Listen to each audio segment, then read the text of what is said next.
12 août 1974, 23h17, gare de Glasgow Central. Un train express file dans la nuit. Soudain, une silhouette sur les voies. Le choc est inévitable. Le conducteur, secoué mais respectant la procédure, prend une photographie de la zone d'impact pour le rapport d'accident. Plus tard, au développement, l'horreur. La pellicule révèle un visage flou, spectral, là où il ne devrait y avoir personne. Attendez, l'histoire ne fait que commencer.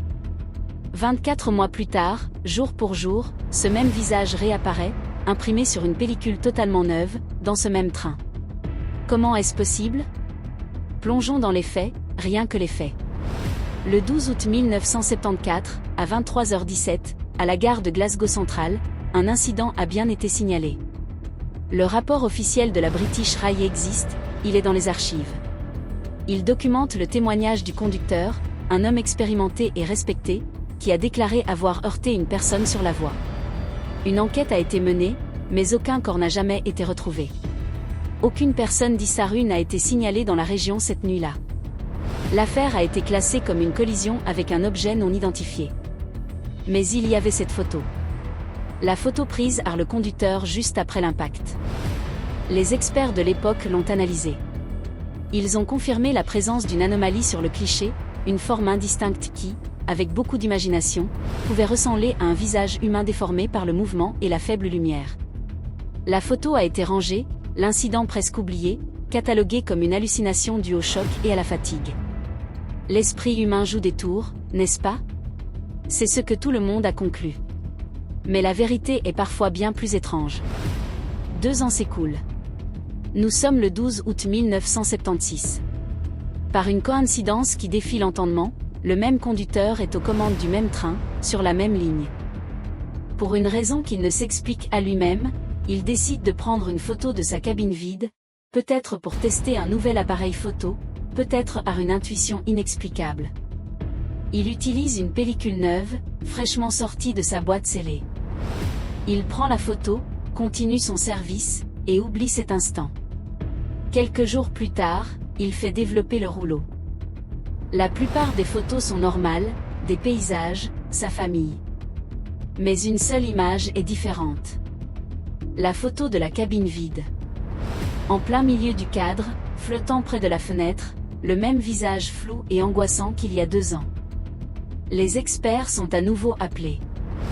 Ils confirment que la pellicule est authentique, qu'il n'y a aucune double exposition, aucune manipulation. C'est techniquement impossible. Le visage n'aurait pas dû être là. Pourtant, il est là. Comment une image peut-elle s'imprimer d'elle-même sur une pellicule vierge, 2 ans après sa première apparition, dans des circonstances si étrangement similaires?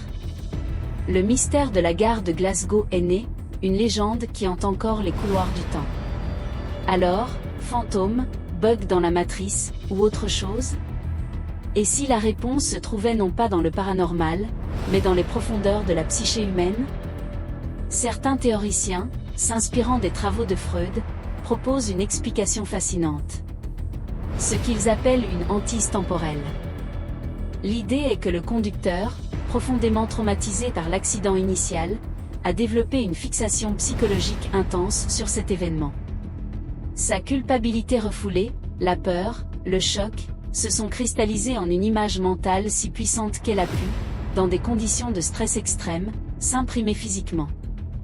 D'abord sur la pellicule de 1974, puis, réactivée par l'anniversaire du traumatisme et les lieux identiques. Sur la pellicule de 1976. Ce ne serait pas un fantôme qui hante le train, mais le souvenir traumatique du conducteur qui hante sa propre réalité. Le visage ne serait autre que la manifestation de sa propre angoisse. Une cicatrice psychique devenue visible. C'est une idée qui nous parle à tous, non? Qui n'a jamais été hantée par un regret, une erreur passée, une image qui revient sans cesse? Notre esprit peut devenir une prison, rejouant en boucle les mêmes scènes.